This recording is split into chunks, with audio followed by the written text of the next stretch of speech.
KREM 2 News 10 at 10 begins now with Mark Hanrahan and Jeremy Legoo. Good evening and thank you for joining us for KREM 2 News 10 at 10, where we give you more news in less time. Let's get started.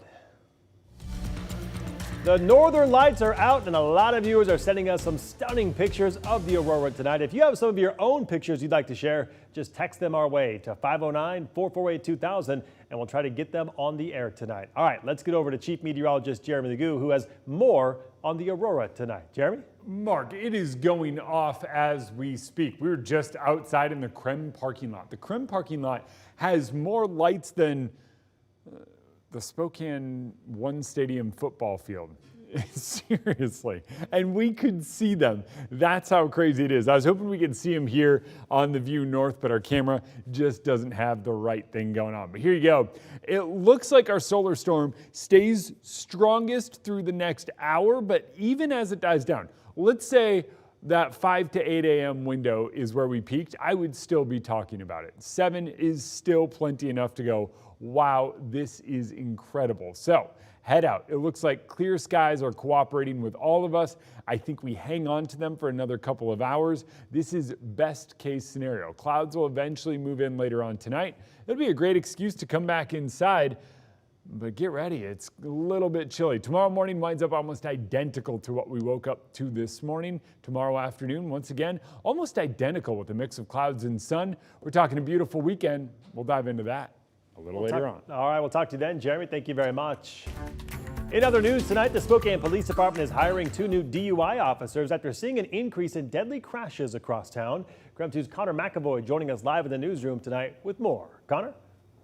In 2024 so far, Washington State Patrol reports a little over 4,400 DUI arrests occurring as of September 30th of this year. Now, in response, SPD is funding 2 new officers through 2 separate grants through the Washington State Safety Traffic Commission to help lower the number and educate the public.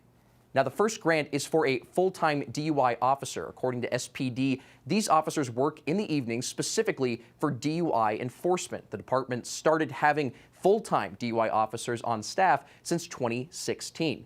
Now, the second grant is funded to create a new position known as an impaired driving training coordinator. This person involves teaching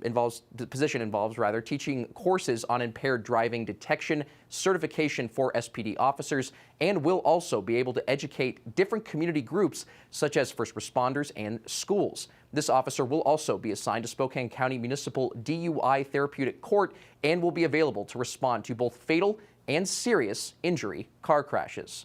As far as how organizations and members of the community can get involved, you're encouraged to email Sergeant Teresa Fuller with SPD. That email is at the bottom of your screen. In the newsroom, Connor McAvoy, KREM 2 News. All right, Connor, thank you very much. And now to our night beat with a quick look at today's top stories. The city of Spokane will soon launch a collaborative program aimed at addressing crime and homelessness downtown. The city is launching a 1-month test program to put more police officers, behavioral health responders, and homeless service providers into the city's core. KREM 2 sat down with the city's new police chief as he explains the push for the new program. And for 30 days, we hope to stabilize the area and then follow up with all of the partnerships that we've made, including the business owners down there, to determine what a sustainability plan looks like. The program launch comes after public outcry and business closures, many of them citing increased crime in downtown Spokane. And coming next month, North Idaho voters will decide whether to approve a replacement levy for Coeur d'Alene Public Schools. And what is not listed on the formal language of the levy is some of the tax will be taken care of by the state. The superintendents for both Lakeland and Coeur d'Alene schools says that levy would fund teacher and support staff salaries, athletics, extracurricular activities, health services, operating expenses, and safety. We receive no dollars for school nursing, for school resource officers, any of that safety security kind of focus. And we know that that's very important in our schools and very important to our communities. And without the funding, the schools say they'll have to face $25 million worth of cuts.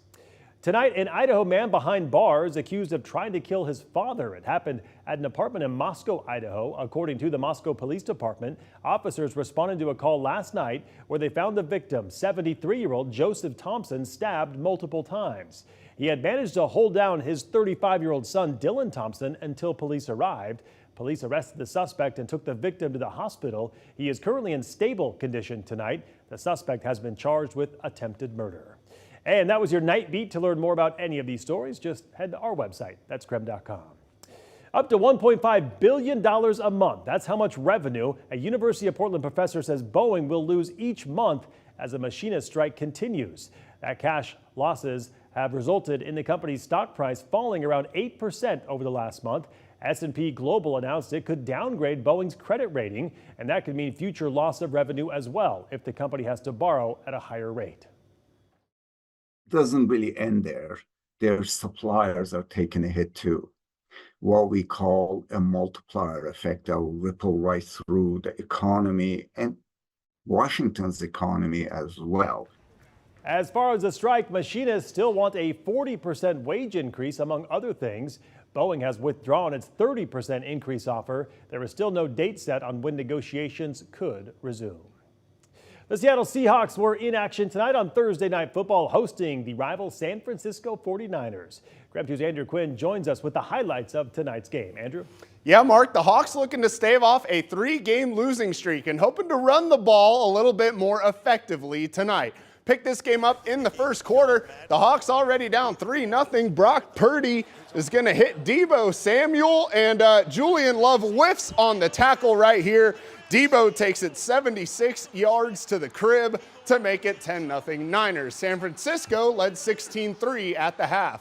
On the first drive of the second half, Purdy hits George Kittle for the touchdown to make it 23-3, and the route is on, right? Well, not so fast, says Laviska Shenault. He takes the ensuing kickoff 97 yards to the house, breaking tackles on the way. That would make it 23-10. Later in the quarter, you're going to see Kenneth Walker punch it in from a yard out, and we got a ball game. Hawks down just 6. Then the Seahawks had a chance to even take the lead in this game, but Geno Smith is picked off by Renardo Green. That would lead to deja vu. Purdy to Kittle to make it 29-17, but still the Hawks weren't dead yet. Smith to Tyler Lockett on 4th down, and it's a 29-24 game. But the Niners would then put the game away on the ground. Isaac Guerrero bursts free for a 76-yard run. That would set up a Kyle Juszczyk rushing touchdown. The Niners win at 36-24,